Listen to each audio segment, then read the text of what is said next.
السلام علیکم ورحمۃ اللہ وبرکاتہ۔ ناظرین کرام، حج پر جانے والوں کے لیے سعودی حکومت نے کچھ قوانین اور اصول بنائے ہیں جو ہر مسلمان کو معلوم ہونے چاہیے۔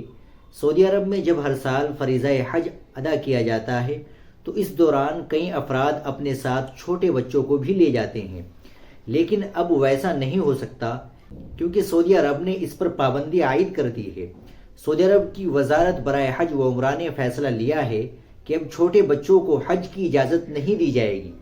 یہ فیصلہ ہر سال حج کے دوران بڑھتی ہوئی بھیڑ کو پیش نظر رکھتے ہوئے لیا گیا ہے۔ بچوں کو تحفظ فراہم کرنے کے مقصد سے یہ قدم وزارت حج و عمرہ نے اٹھایا ہے۔ سعودی عرب کے ذریعے اپنے ویزے اصولوں میں کچھ بڑی تبدیلیاں بھی کی گئی ہے جو خاص طور سے 14 ممالک کے لیے ہے۔ موصولہ اطلاع کے مطابق حکومت سعودی عرب نے 14 ممالک کے ساتھ سیاحت، تجارت اور فیملی اسفار کے لیے 1 سال کے ملٹیپل انٹری ویزا یعنی ایک سے زائدہ مرتبہ داخلے کی اجازت والا ویزے کو غیر معینہ مدت کے لیے معطل کر دیا ہے۔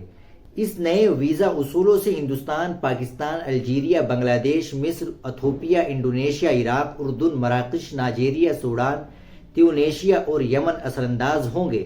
نئے اصولوں کے تحت ان ممالک صرف سنگل انٹری ویزے کے لیے درخواست داخل کر سکتے ہیں جو کہ 30 دنوں کے لیے قابل قبول ہوگا۔ قابل ذکر ہے کہ سعودی عرب حج و عمرے سے متعلق اپنے اصولوں میں تبدیلیاں کرتا رہتا ہے۔ سن 2024 میں سعودی عرب نے عمرے کے دوران مسجد الحرام کے پاس ہجوم ہونے کے سبب فوٹوگرافی سے لوگوں کو بچنے کا مشورہ دیا تھا۔ وزارت نے بغیر اجازت کسی کی تصویر لینے اور زیادہ دیر تک مسجد الحرام کے پاس فوٹوگرافی کرنے سے پرہیز کرنے کو کہا تھا۔ اس درمیان سعودی عرب میں حج کے لیے رجسٹریشن کا عمل بھی شروع ہو گیا ہے۔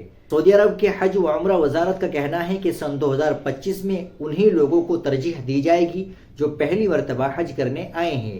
بچوں پر پابندی بھی اسی وجہ سے لگائی گئی ہے کہ انہیں بھیڑ بھاڑ میں ہونے والی مشقتوں سے بچایا جا سکے۔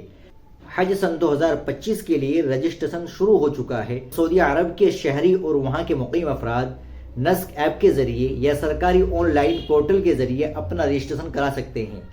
ناظرین کرام، آپ اس ویڈیو کو زیادہ سے زیادہ شیئر کریں، لائک کریں، چینل کو بھی سبسکرائب کر لیں۔ ملتے ہیں انشاءاللہ اگلی ویڈیو کے ساتھ۔ السلام علیکم ورحمۃ اللہ وبرکاتہ۔